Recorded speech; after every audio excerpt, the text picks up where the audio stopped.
সুবহানাল্লাযী আসরা বিআবদিহি লাইলাম মিনাল মাসজিদিল হারামি ইলাল মাসজিদিল আকসা আল্লাযী বারাকনা হাওলা লিনুরিয়াহু মিন আয়াতিনা ইন্নাহু হুয়াস সামিউল বাসীর। আল্লাহ বলেন, পবিত্রতা বয়ান করো সেই আল্লাহর, যিনি তার বান্দা মুহাম্মদকে মসজিদে হারাম থেকে উঠাইয়া অল্প সময়ের মধ্যে, একই রজনীতে অল্প সময়ের মধ্যে মসজিদে হারাম থেকে মসজিদে আকসায় নিয়ে গেলেন। যেই মসজিদে আকসা আল্লাযী বারাকনা হাওলাহু লিনুরিয়াহু মিন আয়াতিনা, যেই মসজিদে আকসার চতুর্পাশ আমি আল্লাহ বরকত দিয়ে পূর্ণ করে রেখেছি। সুবহানাল্লাহ। বিশ্বনবীর মেরাজ আমাদের কাছে সুপ্রসিদ্ধ কথা। নবীজি মেরাজে গমন করেন, দুনিয়া থেকে 7 আসমানের উপরে বাইতুল মামুর সিদরাতুল মুনতাহা পাড়ি দিয়ে আল্লাহর আরশে গিয়ে আল্লাহর সাথে সরাসরি কথা বলে আবার ফজরের আগেই মক্কাতুল মুকাররমায় ফিরে এসেছেন এক রাতে। সেই রাতটা হলো রজব মাসের 27 তারিখ, মানে আগামী সোমবার দিবাগত রাত। এটা আমাদের কাছে সুপ্রসিদ্ধ মত। এই জন্যে এই মেয়ারাজ নিয়ে আজকে কয়েকটা কথা বলবো। 1 নম্বর কথা, মেয়ারাজ এর ইতিহাস, মেয়ারাজ কাকে বলা হয়। 2 নম্বর কথা, এই মেয়ারাজ এটা কি শুধু আলোচ্য বিষয়, নাকি এই মেয়ারাজ থেকে আমাদের শিখার কিছু আছে। এই 2টা বিষয় নিয়ে সংক্ষেপে কথা বলবো। প্রথম কথা হলো, মেয়ারাজ কবে হয়েছে। মেয়ারাজের ব্যাপারে ঐতিহাসিকগণ, মুআররিখিন, মুহাদ্দিসিন, মুফাসসিরিনে কেরাম সুনির্ধারিত কোনো তারিখ উল্লেখ করেন নাই। অনেকগুলো বর্ণনা মেয়ারাজের ব্যাপারে পাওয়া যায়। আসলে প্রথম কথা, মেয়ারাজ হয়েছে কোন বছর, এই ব্যাপারে অনেক কথা। কেউ বলেছেন নবীজির হিজরতের 6 মাস আগে, কোনো বর্ণনায় পাওয়া যায় হিজরতের 8 মাস আগে, কোনো বর্ণনায় পাওয়া যায় হিজরতের 11 মাস আগে, কোনো বর্ণনায় পাওয়া যায় হিজরতের 1 বছর, 1.5 বছর, 3 বছর ইত্যাদি অনেক বর্ণনা পাওয়া যায় হিজরতের আগে। তো এই জন্যে এটার বছর নিয়ে যেমন মতভেদ আছে, কোন মাসে হিজরতটা মেয়ারাজটা হয়েছে তা নিয়েও মতভেদ আছে। এই ব্যাপারে 5টা মত পাওয়া যায়। ইবনে কাসিরের রেওয়ায়াত, তাফসিরে মারিফুল কোরআনের রেওয়ায়াত, সিরাতে মুস্তাফায় আনা হয়েছে। খাসাইসুল কুবরা একটা কিতাব আছে, ওই কিতাবের মধ্যেও আসছে। 5টা মাসের কথা উল্লেখ করা হয় যে কোন মাসে নবীজি মেয়ারাজে গমন করেন। 1 নম্বর রবিউল আউয়াল, 2 নম্বর রবিউল আখির, 3 নম্বর রজব, 4 নম্বর রমাজান, 5 নম্বর শাওয়াল। তাইলে হিজরত কোন বছর হয়েছে এটার ব্যাপারে মতভেদ আছে। মেয়ারাজ কোন বছর হয়েছে এটার ব্যাপারে মতভেদ আছে। মেয়ারাজ কোন মাসে হয়েছে এটার ব্যাপারেও মতভেদ আছে। তবে আমাদের কাছে সুপ্রসিদ্ধ হলো রজব মাসের 27 তারিখ। এই জন্যে রজব মাসের 27 তারিখটা মেয়ারাজের চূড়ান্ত নির্ধারিত কোনো তারিখ নয়। তবে মেয়ারাজ যে হয়েছে এটা শুধু নির্ধারিত না, এটা কোরআনুল কারীমের একাধিক আয়াতের মাধ্যমে, একাধিক সূরার মাধ্যমে সুসাব্যস্ত। রসুলের হযরত ইবনে কাসির রাহিমাহুল্লাহ তাফসির ইবনে কাসিরের ভিতরে এবং মুফতি শফি সাহেব তাফসিরে মারিফুল কোরআনের ভিতরে 20 জন সাহাবীর নাম এনেছেন। অন্যান্য মুফাসসিরিনে কেরাম আরও অনেক একাধিক সাহাবীর নাম এনেছেন। প্রায় 40 জনের মতো সাহাবী এই মেয়ারাজের হাদিস বয়ান করেছেন। সহিহ হাদিস, বুখারীর হাদিস আমি আপনাদেরকে একটু পর শোনাবো। সহিহ বুখারীর একাধিক হাদিস, মুসলিমের হাদিস, স্বয়ং কোরআনুল কারীমের সূরা ইসরার প্রথম আয়াত, সূরা নাজমের প্রথম পৃষ্ঠার শুরুর দিকের আয়াতগুলো, এই আয়াতগুলো সুস্পষ্ট যে নবীজি দুনিয়া থেকে ঊর্ধ্ব গগনে আসমানের উপরে গিয়েছেন, সিদরাতুল মুনতাহা জান্নাত ভ্রমণ করেছেন, জান্নাত অবলোকন করেছেন, আবার দুনিয়াতে একই রজনীতে ফিরে এসেছেন। এই জন্য মেয়ারাজ যে হয়েছে এই ব্যাপারে সন্দেহ করার কোনো সুযোগ নাই। যেহেতু মেয়ারাজের কথাটা কোরআনের মাধ্যমে সাব্যস্ত, যেহেতু মেয়ারাজের ঘটনাটা এটা সহিহ হাদিস অকাট্য প্রমাণের মাধ্যমে সাব্যস্ত, এই জন্যে কেউ যদি যেহেতু তারিখ নিয়ে মতভেদ, মাস নিয়ে মতভেদ, মেয়ারাজের সন নিয়ে মতভেদ, এই জন্যে কেউ মেয়ারাজকে নিয়েই যদি মতভেদ করতে চায়, মেয়ারাজকেই অস্বীকার করতে চায়, এই লোকটা মুসলমান থাকে না। কারণ মেয়ারাজকে অস্বীকার করা মানে কোরআনের একাধিক আয়াতকে অস্বীকার করা, মেয়ারাজকে অস্বীকার করা মানে বুখারী মুসলিমের অনেক হাদিসকে অস্বীকার করা। এই জন্যে মেয়ারাজ অবশ্যই হয়েছে, কোনো সন্দেহ নাই, তবে তারিখ নিয়ে মতভেদ। তো রজব মাসের 27 তারিখ আমাদের কাছে যেটা প্রসিদ্ধ মেয়ারাজ হয়েছে, এটা প্রসিদ্ধ কিন্তু সুনির্ধারিত নয়, এটাই চূড়ান্ত কথা না। এই দিনেও হতে পারে, অন্য কোনো সময়ও মেয়ারাজ হতে পারে, তবে এই কথা চূড়ান্ত। মেয়ারাজ হয়েছে আম্মাজান হযরত খাদিজাতুল কুবরার ইন্তেকালের পরে এবং নবীজির হিজরতের আগে। বলা যায় নবুয়তের 11তম বৎসর, খাদিজার ইন্তেকাল হয়েছে নবুয়তের 10ম বৎসর। তো আমরা মোটামুটি ধারণা করতে পারি মেয়ারাজটা হয়েছে নবুয়তের 11তম বৎসর, অর্থাৎ নবীজির হায়াতের মোট হায়াতের 51তম বৎসর। তো এই মেয়ারাজ, প্রথম কথা, এই মেয়ারাজ আসলে কি? এখানে দুইটা বিষয় আল্লাহ পাক কোরআনে উল্লেখ করেছেন, একটা হলো ইসরা আর একটা হলো মেয়ারাজ। আমরা বুঝবো ইসরা কাকে বলা হয়, মেয়ারাজ কাকে বলা হয়। এরপরে আমরা জানতে চেষ্টা করব এই ইসরা এবং মেয়ারাজের সফর থেকে আমাদের শিক্ষণীয় কি আছে, আমাদের আমল করার মতো কি আছে, আমাদের পাথেও কি আছে, নাকি শুধুই একটা ঘটনা। প্রথম কথা, সংক্ষেপে যদি ঘটনাটা বলা হয়, আল্লাহর হাবিব সাল্লাল্লাহু আলাইহি ওয়াসাল্লাম সহিহ বুখারীর বর্ণনায় বলেন, কোন বর্ণনায় আসছে নবীজি বলেন, আমি আমার চাচাতো বোন আবু তালিবের মেয়ে উম্মে হানির ঘরে ছিলাম। কোনো বর্ণনায় পাওয়া যায় নবীজি হাতিমে কাবার ভিতরে ছিলেন। হাতিমে কাবা হলো কাবা শরীফেরই অংশ, কিন্তু এটা কাবার দেয়ালের বাহিরে। যারা আমরা হজ বা উমরায় গিয়েছি দেখেছি, ছোট্ট একটা দেয়ালের দ্বারা বেষ্টন করা, ওইখানে নামাজ পড়া যায়, ওইখানে দাঁড়ানো যায়, ওইখানে দাঁড়িয়ে দোয়া করা যায়, সাধারণ উম্মতরা করতে পারে। মনে হয় আল্লাহ পাক এই জন্যই এটাকে ফাঁকা রেখেছেন, এটাও কাবার অংশ। এই হাতিমের ভিতরে এক রাতে রসুল করিম সাল্লাল্লাহু আলাইহি ওয়াসাল্লাম শুয়ে আছেন। আরবের বড় বড় নেতা খেতা যেগুলো ছিল, ওরা এই হাতিমের ভিতরে বসে আরাম করত, বিশ্রাম করত। নবীজিও রাতের বেলায় হারামের ভিতরে একটু শুইছেন। একটা পর্যায়ে নবীজির চোখ লেগে আসছে, ঘুম এখনো আসে নাই, তন্দ্রা ভাব, তন্দ্রাচ্ছন্ন নবীজি। এই মুহূর্তে আসমান থেকে ফাআতানি জিবরিল, হঠাৎ করে হযরত জিবরিল আমিন নবীজির সামনে হাজির। রাতের বেলায় এশার পর নবীজি শুয়ে আছেন, জিবরিল আমিন এসে হাজির। নবীজি বলেন, বুখারীর বর্ণনা, সুম্মা উতিতু বিতাসতিন মামলুআতিন ঈমানা। হযরত জিবরিল আমিন যখন আসলেন, আসার পরে আমাকে জাগাইলেন, আমাকে উঠাইলেন, উঠাইয়া আমার সামনে একটা পেয়ালা পেশ করলেন, যেই পেয়ালাটা ঈমান এবং হিকমতে পরিপূর্ণ ছিল।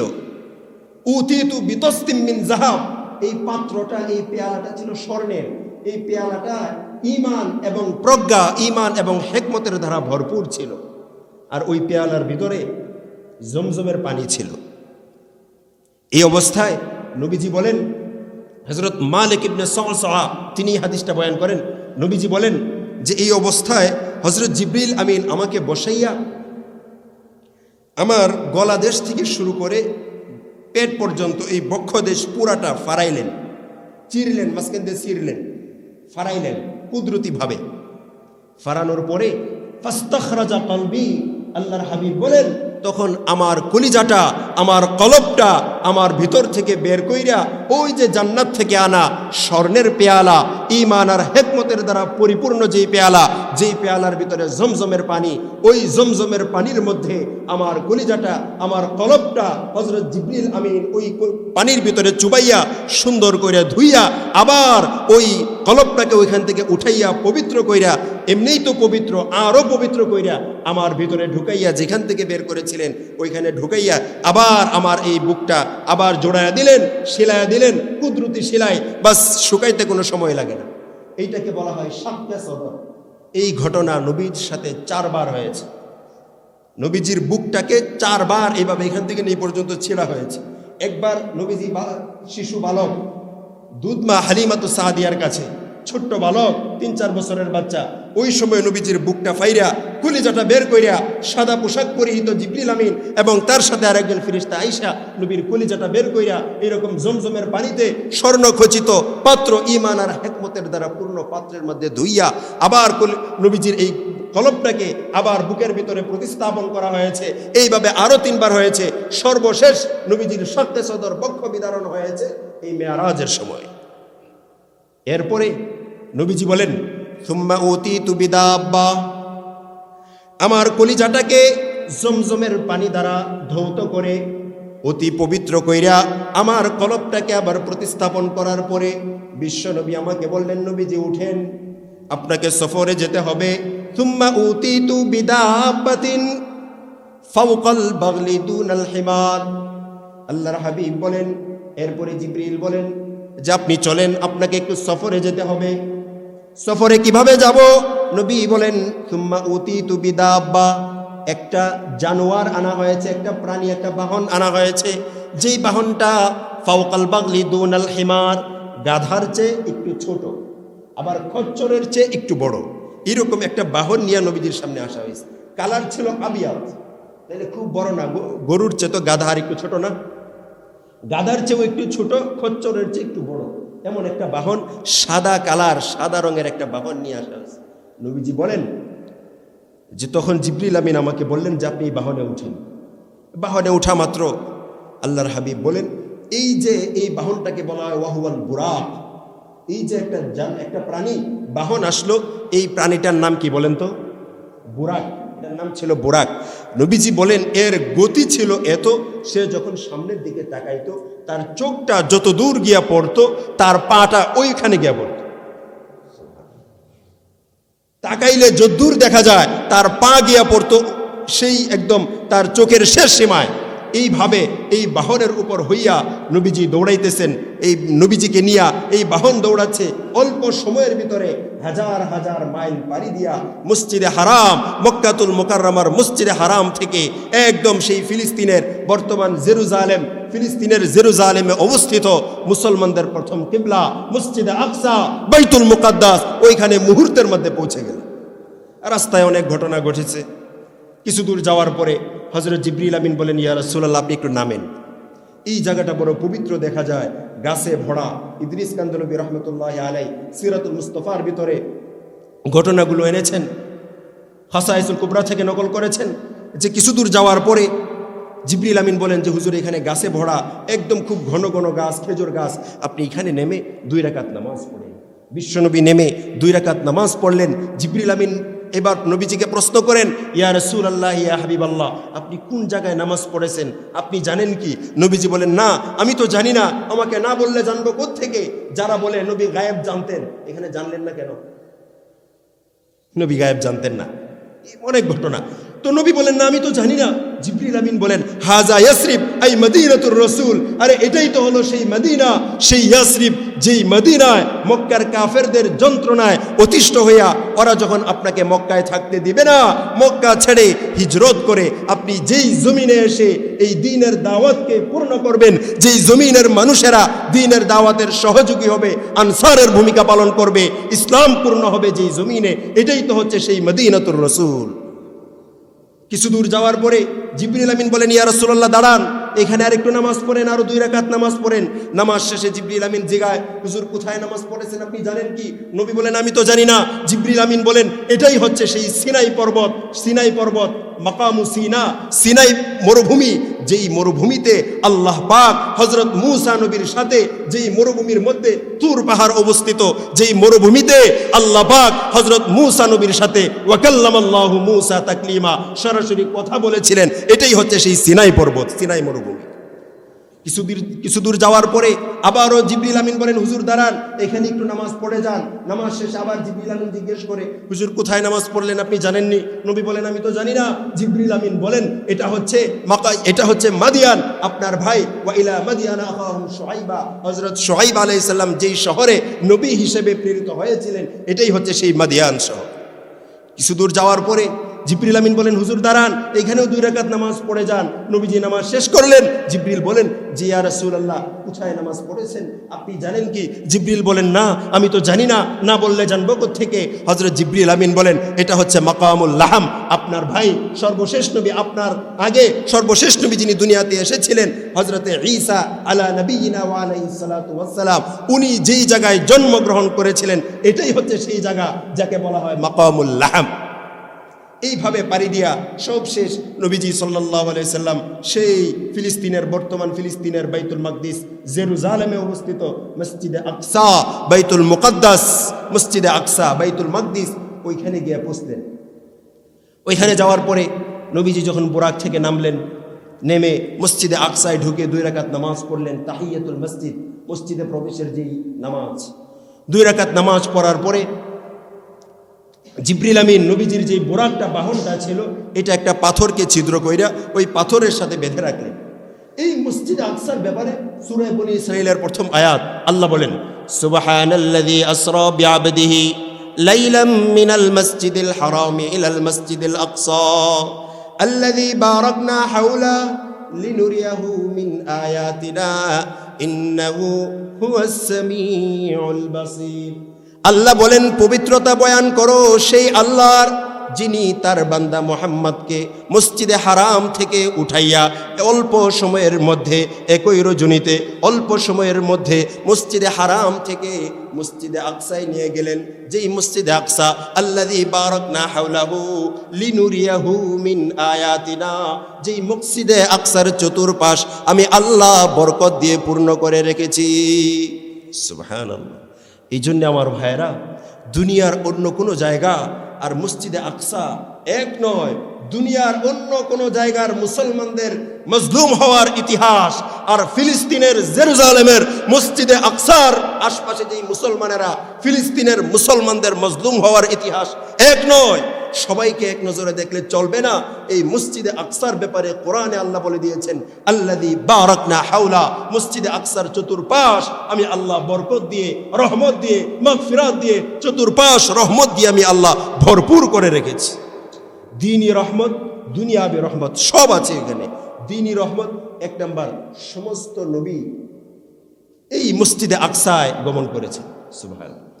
বহু নবী, শত শত নবী, হাজার হাজার নবীর কবর এই মসজিদ আকসার আশপাশে, এই ফিলিস্তিনের জেরুজালেমে। বহু নবী এই মসজিদে আকসার দিকে, নবীদের কিবলা ছিল, ওইদিকে ফিরে নামাজ পড়েছেন। এটা হলো দ্বীনি বারাকাত, বারাকনা হাওলা। দুনিয়াবি বারাকাত কি? মসজিদে আকসার চতুর্পাশ আমার আল্লাহ সবুজ শ্যামল করে দিয়েছেন, ফল মূল এগুলো অনেক বেশি হয়। তাইলে ওই মসজিদে আকসার আশপাশে দ্বীনি বরকত যেমন, দুনিয়াবি বরকত তেমন। আল্লাহ বলেন, মসজিদে হারাম থেকে আমার হাবিবকে একই সময়ে, অল্প সময়ের মধ্যে, একই রজনীতে বুরাকের উপর সওয়ার করাইয়া আমি আল্লাহ মসজিদে আকসা, জেরুজালেমের বাইতুল মুকদ্দাস, মসজিদে আকসা পর্যন্ত পৌঁছায় দিলাম। এইটাকে বলা হয় ইসরা। ইসরা মানে হলো রাতের ভ্রমণ। বলেন, ইসরা কাকে বলা হয়? রাতের ভ্রমণ। তাইলে নবীজিকে মসজিদে আকসা, মক্কার মসজিদে আকসা থেকে ফিলিস্তিনের জেরুজালেমে অবস্থিত মসজিদে আকসা পর্যন্ত এই রাতে যে সফরটা নবীজি করলেন, এইটাকে বলা হয় কোরআনের ভাষায় ইসরা। এটাকে কি বলা হয়? ইসরা। এটা হলো মেরাজের রাতের প্রথম পাঠ। মেরাজের রাতের দ্বিতীয় আরেকটা অংশ আছে। তো ওইখানে যাওয়ার পরে অনেক নবীর সাথে, সমস্ত নবীদের সাথে ওইখানে দেখা হয়েছে।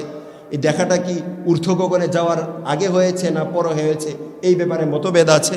পরে হয়েছে এই ব্যাপারটাই তাফসিরে মারিফুল কোরআনের ভিতরে মুফতি শফি সাহেব রহমতুল্লাহ আলাই প্রাধান্য দিয়েছেন, এটাকেই তারজি বলেছেন। ওইখানে যাওয়ার পরে নবীদের সাথে দেখা হয়েছে। দেখার পরে আল্লাহ রাব্বুল আলামিনের পক্ষ থেকে জিবরিল আমিন, নবীজি বলেন, আমার কাছে 2টা পেয়ালা দেওয়া হয়েছে। একটা হলো শরাবের পেয়ালা, মদের পেয়ালা, আর একটা হলো দুধের পেয়ালা। কোনো কোনো বর্ণনায় আসছে 3টা পেয়ালা দেওয়া হয়েছে। একটা হলো পানির পেয়ালা, একটা হলো শরাবের পেয়ালা, মদের পেয়ালা, আর একটা হলো দুধের পেয়ালা। আল্লাহর হাবিব বলেন, তখন আমি খাওয়ার জন্যে, পান করার জন্যে দুধের পেয়ালাটাই বেছে নিয়েছি। সুবহানাল্লাহ। হযরত বুখারীর বর্ণনা, হযরত জিবরিল বলেন, ইয়া রাসূলুল্লাহ, আপনার তবিয়ত যেমন স্বচ্ছ, সেই স্বচ্ছ তবিয়তের প্রমাণ আজকে আপনি মসজিদে আকসায় দিয়ে গেলেন। আসলে স্বচ্ছ তবিয়তওয়ালা মানুষ সব জায়গায় জয়ী হয়ে থাকে। স্বচ্ছ তবিয়তওয়ালা মানুষ এরা যদি আড়ালেও যায়, এরা যদি গোপনেও যায়, এরপরেও গুনাহ করতে পারে না, গুনাহের দিকে যেতেই পারে না, কারণ তার তবিয়ত ভালো। জিবরিল বলেন, আপনি যদি আজকে দুধের পেয়ালা না নিয়া আপনি যদি শরাবের পেয়ালা নিতেন, তাইলে আপনার উম্মত বিভ্রান্ত হয়ে যেত। কিন্তু নবীজি শরাবের পেয়ালা নেন নাই, নবীজি সেই দিন কি নিয়েছেন বলেন? দুধের পেয়ালা। দুধ নবীজির বড় পছন্দ ছিল। ওইখান থেকে এতটুক ছিল ইসরা। এতটুক শেষ করে ওই বোরাক ওইখানে বেঁধে আল্লাহ রাব্বুল আলামিন নবীজিকে এই ফিলিস্তিনের জেরুজালেমে অবস্থিত মসজিদে আকসা থেকে কুদরতি এক সিঁড়ির মাধ্যমে উঠাইয়া ঊর্ধ্ব গগনে নিয়ে গিয়েছেন। এই যে সব ঘটনা, এটা হলো সশরীরে হয়েছে, স্বপ্ন যুগে হয় নাই। ওইখানে যাওয়ার পরে নবীজি বলেন, আল্লাহ রাব্বুল আলামিন আমার জন্য একটা সিঁড়ি পাঠাইলেন। সিঁড়ি, আমরা বর্তমান আমরা লিফটে চড়ি, আমাদের জন্য বোঝা একদম সহজ। লিফটে চড়িয়া লিফটের যখন আমরা পা রাখি, এক চাপ দিলে মুহূর্তের মধ্যেই নিচতলা থেকে 20 তলা পর্যন্ত পৌঁছে যায় না? বর্তমান যুগে এই মেরাজের ঘটনাটা বোঝা আরো সহজ হয়ে গেছে। আল্লাহর হাবিব বলেন, কুদরতি একটা সিঁড়ি আমার সামনে পেশ করা হলো। ওই সিঁড়িতে যখন আমি পা রাখি, ওই সিঁড়িতে পা রাখার পরেই যখন সুইচ চাপা হলো, হযরত জিবরাইল আমিন আমার সাথে এক চাপে একদম মুহূর্তের মধ্যে দুনিয়া থেকে 500 বছরের রাস্তা পাড়ি দিয়া আমাকে নিয়ে এই লিফট প্রথম যেখানে থামলো, সেটা হলো প্রথম আকাশ। সুবহানাল্লাহ। সহিহ বুখারীর বর্ণনা, আল্লাহর হাবিব বলেন, সুম্মা ইনতালাকা বি জিবরাইল হাত্তা ইনতাহা ইলা সামাঈদ দুনিয়া। ওই লিফটে ওঠা মাত্র জিবরাইল আমিন আমাকে নিয়ে থামলেন প্রথম আকাশের কাছে। যখন প্রথম আকাশের দরওয়াজার কাছে চলে গেলেন, ফাস্তাফতাহা জিবরিল, জিবরিল আমিন ওই প্রথম আকাশের ফেরেশতাদের কাছে অনুমতি চাইলেন যে দরজা খুলেন, ভিতরে ঢুকবো। ওই দিক থেকে আওয়াজ আসলো, কিলা মান হাযা, আপনি কে আসমানে ঢুকতে চান, আপনার পরিচয় দেন। জিবরিল বলেন, হাযা জিবরিল, আমি জিবরিল। বলে, ওমান মাকা, আপনার সাথে আরেকটা লোক দেখা যায়। জিবরাইল, তো সমস্যা নাই, আপনি তো বহু আগ থেকে শতবার উঠানামা করতেছেন, আপনার জন্য তো পারমিশন আছে, তবে আপনার পাশে আরেকটা লোক দেখা যায়। ওই লোকটাকে, ওই লোকের তো আসমানে ওঠার কোনো পারমিশন নাই, ওই লোকটাকে। জিবরিল আমিন উত্তর করেন, হাদা মুহাম্মাদুন সাল্লাল্লাহু আলাইহি ওয়াসাল্লাম, আমার সাথের লোকটা হচ্ছে বিশ্বনবী মুহাম্মাদুর রাসূলুল্লাহ সাল্লাল্লাহু আলাইহি ওয়াসাল্লাম। আসমান থেকে ফেরেশতারা তখন আবার প্রশ্ন করে, ওয়াহাল উরসিলা বিহি, আরে মুহাম্মদকে নিয়ে আসার পারমিশন কি আল্লাহ আপনাকে দিয়েছেননি? জিবরাইল বলেন, হ্যাঁ, নাম, আমি অনুমতি নিয়েই মুহাম্মদকে এই পর্যন্ত নিয়ে আসছি। এরপরে ফাফুতিহা, প্রথম আসমানের দরওয়াজা খুলে দেওয়া হলো। জিবরিল আমিন নবীজি সহ প্রথম আসমানে উঠলেন। প্রথম আসমানে ওঠার পরে একজন লোকের সাথে দেখা।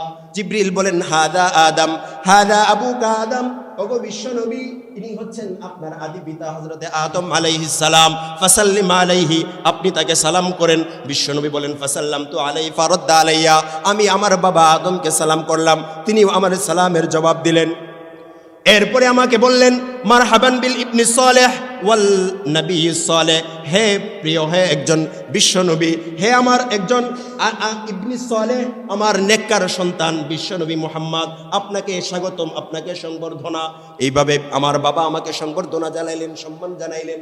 তখন আমি দেখি আমার বাবা হযরত আদমের ডান পাশে আসবিদা, ওয়ান ইয়ামিনিহি আসবিদাতুন ওয়ান ইয়াসারিহি আসওয়াদা, আমার বাবা হযরত আদমের ডান পাশে কিছু জীব দেখা যায়, বাম পাশেও কিছু জীব দেখা যায়, কিছু প্রাণী।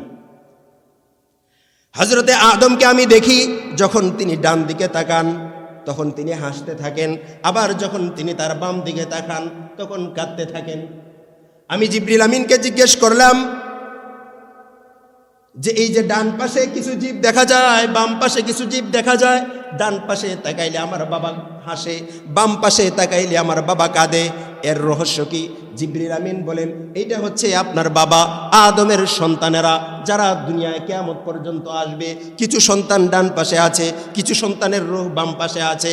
ফাআহলুল ইয়ামিন আহলুল জান্নাহ, যারা ডান পাশে আছে তারা জান্নাতে যাবে, যারা তার বাম পাশে দেখা যায় যে জীবগুলো, এরা হবে জাহান্নামী।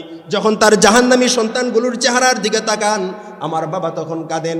আর যখন ডান পাশের সন্তানগুলোর জান্নাতি লোকদের চেহারাগুলোর দিকে তাকান, আমার বাবা তখন হাসেন। সুবহানাল্লাহ। আল্লাহ পাক আমাদেরকে সেই ডানপন্থী হিসেবে কবুল করেন। ওইখান থেকে লম্বা ইতিহাস। ওইখান থেকে হযরত আদম আলাইহিস সালামের সাথে দেখার পরে আবার নবীজি বলেন, থুম্মা সাইদা বি ইলাস সামাইস সানিয়া, জিবরিল আমিন আমাকে আবার দ্বিতীয় আসমানে নিয়ে গেলেন। ওইখানে আবার অনুমতি চাইলেন। প্রশ্ন করা হলো, আপনি কে? বলে আমি জিব্রাইল। আবার প্রশ্ন করা হলো, আপনার সাথী কে? আপনার সাথের লোকটাকে? বলা হলো মুহাম্মদ। অনুমতি আসেনি? হ্যাঁ আছে। দরজা খোলা হলো। খোলা মাত্র দেখি ওইখানে আরো দুইজন নবী বসা। একজন হলেন হযরতে ইয়াহইয়া, আরেকজন হলেন হযরতে ঈসা আলা নবিয়িনা ওয়া আলাইহিস সালাতু ওয়াস সালাম। এখানেও কিছু কথোপকথন হলো। আল্লাহর নবী বলেন, সুম্মা সাইদা বি ইলাস সামাই সালিসা, আবার সেই কুদরতি লিফটের মাধ্যমে জিবরিল আমিন আমাকে তৃতীয় আকাশে নিয়ে গেলেন। ওইখানে গিয়া আবার অনুমতি চাওয়া হলো। ফেরেশতারা প্রশ্ন করলো, কে? বলে জিবরাইল। আবার প্রশ্ন করা হলো, সাথে কে? বলে মুহাম্মদ। অনুমতি আসেনি? কহা আছে। আবার যখন তৃতীয় আসমানের দরজা খোলা হলো, ওইখানে গিয়া দেখি আরেকজন নবী আমাকে সংবর্ধনা দেওয়ার জন্য বসা। ওনার নাম হলো হযরত ইউসুফ আলা নবিয়িনা ওয়া আলাইহিস সালাতু ওয়াস সালাম। এইভাবে তৃতীয় আকাশ পাড়ি দিয়া চতুর্থ আকাশে, থুম্মা সাইদা বি ইলাস সামাইর রাবিয়া, আমাকে জিবরিল আমিন নিয়ে চতুর্থ আকাশে গেলেন। ওইখানে যাওয়ার পরে আবার অনুমতি চাইলেন। আবারও পাল্টা প্রশ্ন করা হলো, আপনি কে? বলে জিবরাইল। সাথে কে? মুহাম্মদ। অনুমতি আছে? হ্যাঁ আছে। দরজা খোলা হলো। চতুর্থ আকাশে গিয়া দেখি আরেকজন নবী আমার অপেক্ষায় বসা। তিনি হলেন হযরতে ইদ্রিস আলাইহিস সালাম। এইভাবে এখানে লম্বা লম্বা কথা হয়েছে, এগুলোর সময় আমার হাতে নাই। থুম্মা সাইদা বি ইলাস সামাইল খামিসা, সহিহ বুখারীর বর্ণনা। নবী বলেন, এরপরে জিবরাইল আমিন আমাকে পঞ্চম আসমানে নিয়ে গেলেন। ওইখানে অনুমতি চাওয়া হলো। পাল্টা প্রশ্ন করা হলো, আপনি কে? সাথে কে? অনুমতি আসেনি? হ্যাঁ আছে। পঞ্চম আসমানের দরওয়াজা যখন খোলা হলো, ওইখানে গিয়া আরেকজন নবীর সাথে আমার দেখা। উনি হলেন হযরতে হারুন আলাইহিস সালাম। আল্লাহর নবী বলেন, সুম্মা সাইদা বি ইলাস সামাইস সাদিসা, আমাকে আরো ঊর্ধ্ব গগনে নিয়ে যাওয়া হলো। আমাকে ষষ্ঠ আকাশে নেওয়া হলো। আবার আকাশ খোলার জন্য অনুমতি চাওয়া হলো। বলে আপনি কে? বলে জিবরাইল। বলে সাথে কে? বলে মুহাম্মদ। অনুমতি আসেনি? হ্যাঁ আছে। দরজা খোলা হলো। গিয়া দেখি ওইখানে বসা কালিমুল্লাহ হযরতে মূসা আলাইহিস সালাম। সুবহানাল্লাহ। ওইখান থেকে আরো থুম্মা সাইদা বি ইলাস সামাইস সাবিয়া, আরেকটু উঠাইয়া আমাকে একদম শেষ আকাশ সপ্তম আকাশে নিয়ে যাওয়া হলো। সপ্তম আকাশে নিয়ে যাওয়ার পরে অনুমতি চাওয়া হলো। বলে কে? বলে জিবরাইল। সাথে কে? মুহাম্মদ। অনুমতি আছে? হ্যাঁ আছে। আসমানের দরওয়াজা খোলা হলো। ওইখানে গিয়া দেখি মিল্লাতা আবিকুম ইব্রাহিম, আমার বাবা হযরতে ইব্রাহিম আলাইহিস সালাম আমার জন্য বসা। হযরত জিবরিল আমিন বলেন, হাদা আবুকা ইব্রাহিম ফাসাল্লিম আলাইহি, ওগো নবীজি ইনি হচ্ছেন আপনার বাবা হযরত ইব্রাহিম, তাকে সালাম করেন। ফাসাল্লামতু আলাইহি ফারাদ্দা আলাইয়া, আমি ইব্রাহিমকে সালাম করলাম। ইব্রাহিম পয়গম্বর আমার সালামের জবাব দিলেন। জবাব দেওয়া মাত্রই বলে, মুহাম্মদ বাবা তুমি আসছো, তাহলে শোনো, তোমার সাথে তো দেখা হয়ে গেল সশরীরে। আচ্ছা, তোমার উম্মতের সাথে আমার কিছু কথা আছে। তুমি যখন ঊর্ধ্ব গগনের ভ্রমণ শেষ কইরা আবার ফজরের আগেই মক্কাতুল মুকাররমায় ফিরে যাবা, তোমার উম্মতের কাছে ফিরে যাবা।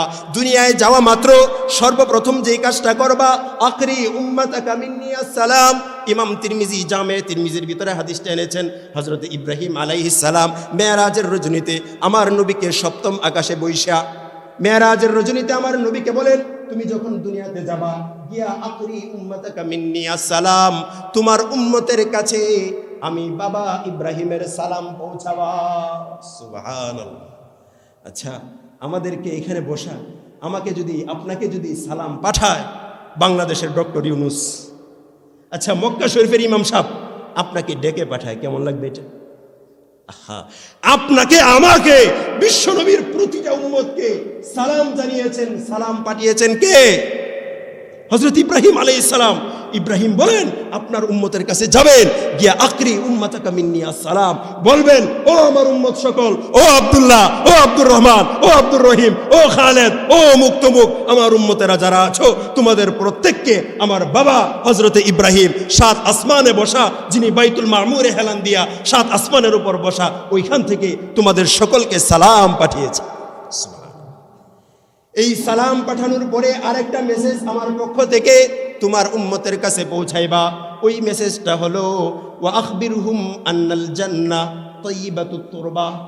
তোমার উম্মতের কাছে গিয়া বলবা যে বাবা ইব্রাহিম বলেছি জান্নাতের মাটি বড় পবিত্র মাটি, আজবাতুল মা জান্নাতের পানি বড় সুমিষ্ট পানি, ওয়া আন্নাহা কিয়ান জান্নাতের ভূমি বড় উর্বর ভূমি, বড় সমতল ভূমি। তিনটা ওয়াসফের কথা বলেছেন। এক নম্বর বলেছেন আন্নাল জান্নাহ তাইয়্যিবাতুত তুরবা, জান্নাতের মাটি বড় পবিত্র মাটি।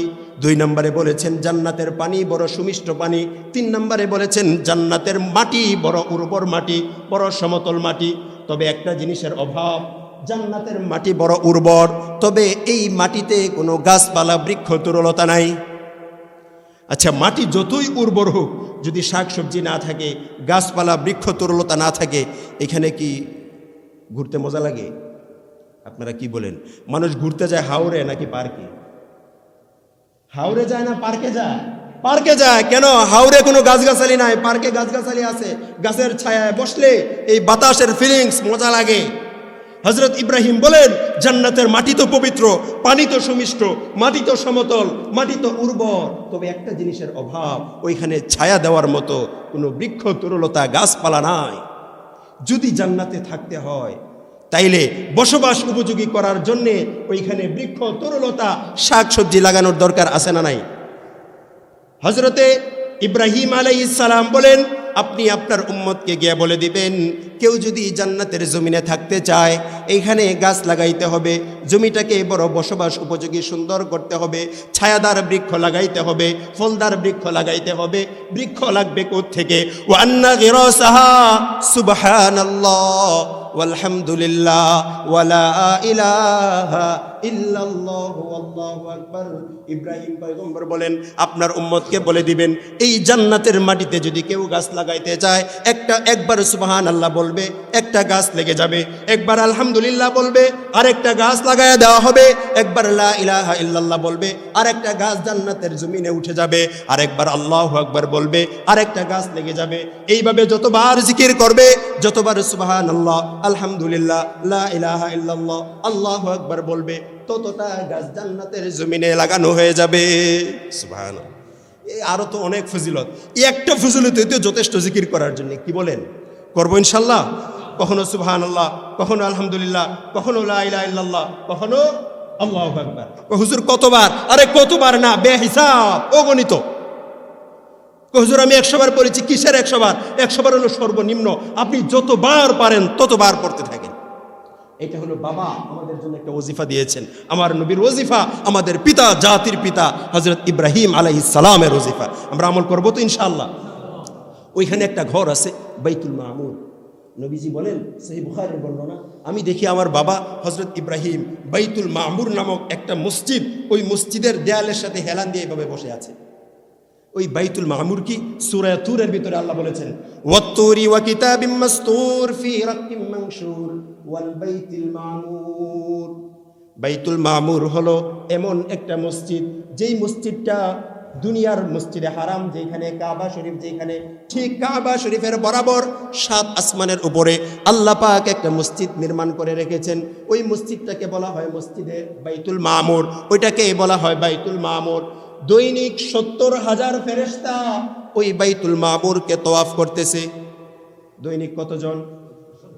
পৃথিবীর শুরুর দিন যেই 70,000 তওয়াফ করেছিলেন, কিয়ামতের আগ পর্যন্ত তাদের আর সিরিয়াল আসবে না। ওই বাইতুল মামুর পাড়ি দিয়া আমার নবীকে আরেকটু উপরে উঠানো হয়েছে। ওইটা হলো সিদরাতুল মুনতাহা, একটা বড়ই গাছ আছে।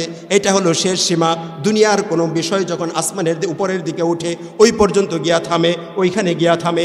আবার আল্লাহর কোনো আদেশ আরশে আজিম থেকে যখন নামে তখন সব কিছু ভেদ কইরা সিদরাতুল মুনতাহায় একটা বিরতি দেয়। এটা হলো একটা সীমা, একটা অবস্থান স্থল, মুসাফির খানা।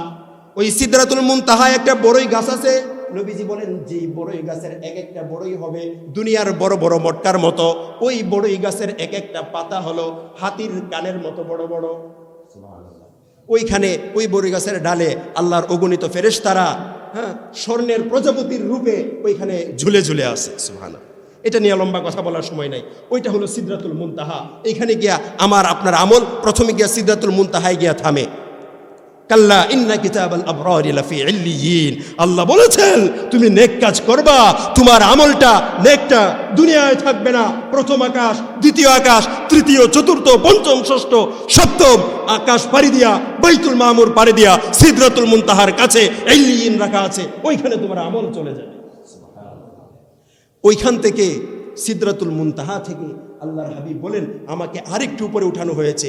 উপরে উঠে দেখি ওইটা হলো আরেকটু উপরে যখন উঠানো হয়েছে, আমি তখন মাসারিফুল আকলাম, এটা মুসলিমের হাদিস, সহিহ মুসলিমের হাদিস, মাসারিফুল আকলাম, আপনার আমার তাকদীর যেই কলমের দ্বারা সাত আসমানের উপরে, বাইতুল মামুরের উপরে, সিদরাতুল মুনতাহার উপরে যেই জায়গায় আপনার আমার তাকদীর লেখা হয়, যেই জায়গায় বসে কোরআন লেখা হচ্ছে, আল্লাহর সেই কলম ফেরেশতারা কলম দিয়া আল্লাহর বাণীগুলো লিখে রাখছে।